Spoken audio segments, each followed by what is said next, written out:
మంచి గొంతు, చాలా ఎంత బాగుందంటే న్యాచురల్గా తన వాయిస్ ఎవరిని కాపీ చేయకుండా కరెక్ట్గా చాలా బాగా పాడాడు.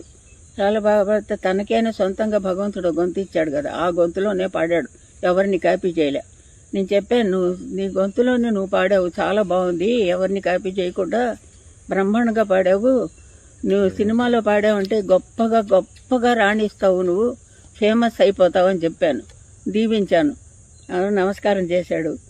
ఆ తర్వాత ఈ సంగతి ప్రతి ప్రోగ్రాంలోనూ జానకమ్మ గారు ఇట్లా చెప్పారు, ప్రతి ప్రోగ్రాంలోనూ చెప్తూ ఉండేవాడు. ఆవిడ చెప్పారు, నేను పైకి వచ్చాను, ఆవిడ చెప్పారు. ఇప్పుడు ఎంతోమందికి నేను చెప్తాను గొప్పగా పాడారని, అమ్మాయిలకి అబ్బాయిలకి కూడా. కానీ చెప్పినంత మాత్రాన్ని మీరు పైకి వస్తారని చెప్పినంత మాత్రాన్ని అందరూ పైకి వస్తారా? ఎవరు గ్రేట్గా ఎవరు రాలేదు.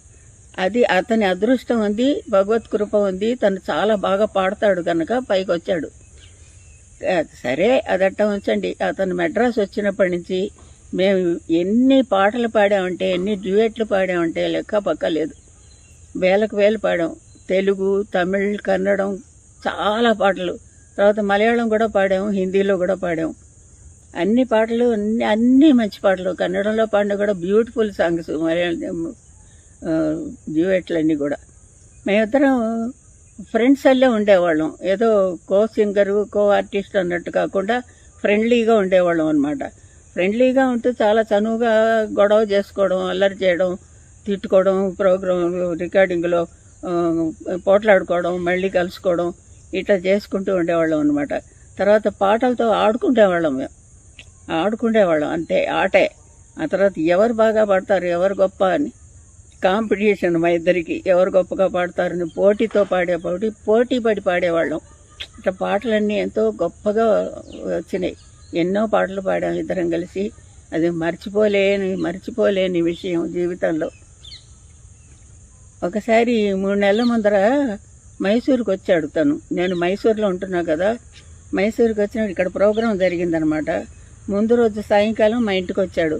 మా ఇంటికి వచ్చి మా అబ్బాయితో నాతో కూడా చాలాసేపు మాట్లాడాడు. ఇక్కడే భోంచేశాడు. తర్వాత తన సెల్లులో పాటలు వినిపించాడు నాకు, తను మ్యూజిక్ చేసినవి.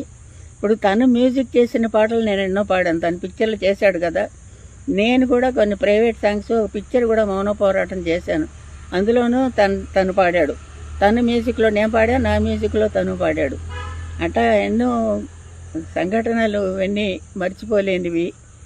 అంటే మైసూర్లో ప్రోగ్రాం చేశాడనమాట తను. అసలు కోయిన్సిడెంట్గా ఏంటంటే, మైసూర్లో లాస్ట్ ప్రోగ్రాం, నా జీవితంలో లాస్ట్ ప్రోగ్రాం నేను మైసూర్లో చేశాను. అతను కూడా లాస్ట్ ప్రోగ్రాం మైసూర్లోనే చేశాడు. మళ్ళీ ఆ తర్వాత మళ్ళీ అతను ప్రోగ్రామే చేయలేదు ఎక్కడను. ఈ లోపల హైదరాబాద్ వెళ్ళడం, రావడం, హాస్పిటల్లో చేరడం, అనవసరంగా 51 రోజు హాస్పిటల్లో ఉండి నానా కష్టాలు పడి, బిడ్డ ఎంత అవస్థపడ్డాడో పడి, ఆఖరికి మనందరినీ వదిలేసి వెళ్ళిపోయినాడు. నేను ఆత్మకు శాంతి కలగాలని దేవుణ్ణి ప్రార్థన చేస్తున్నా.